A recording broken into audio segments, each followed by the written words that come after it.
Merci, Madame. Honorable assistance en vos rangs, grades et qualités.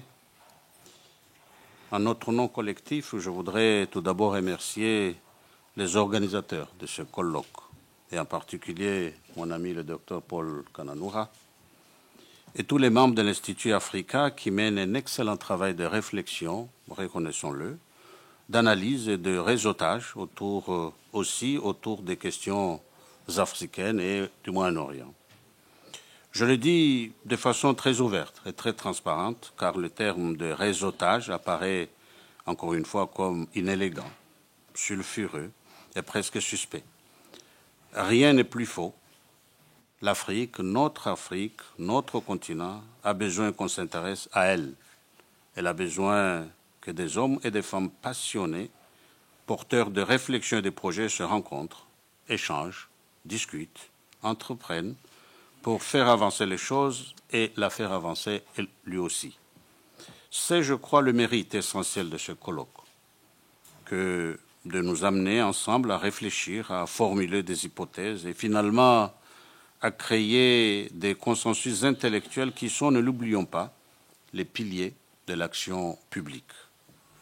Nous avons besoin en effet collectivement de certitude, non pas la certitude de l'ignorant, du yaka et ifaucon, qui s'illustre hélas au café du commerce de la vie publique et sous toutes les latitudes. Ce dont nous avons besoin, ce sont des vraies certitudes, des certitudes étayées par le travail et l'analyse, celles qui donnent un sens, dessinent un horizon, tracent une perspective claire, non seulement aux dirigeants politiques et au peuple, mais aussi au secteur privé, aux partenariats économiques, aux politiques de développement et aux relations diplomatiques.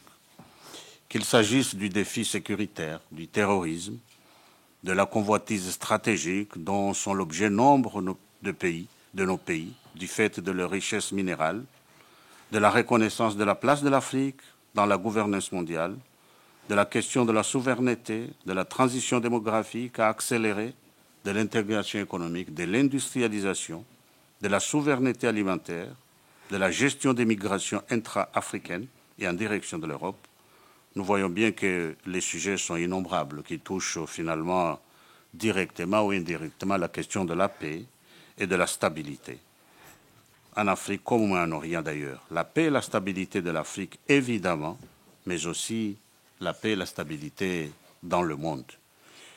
Monsieur le Président, chers amis, nous n'aurons pas assez d'une journée pour passer en revue tous ces éléments. Mais je suis certain qu'ensemble nous parviendrons, à l'image du petit poussé, à s'aimer quelques petits cailloux qui indiqueront le sens de la marche à entreprendre. Au moment de conclure cette brève introduction, permettez-moi aussi de remercier tout spécialement le Sénat de la République française et son président Gérard Larcher, qui mettent à disposition cet espace au sein du Palais du Luxembourg pour que nous puissions penser et débattre dans les meilleures conditions. Bonne journée à toutes et à tous. Je repasse maintenant la parole à notre présentatrice.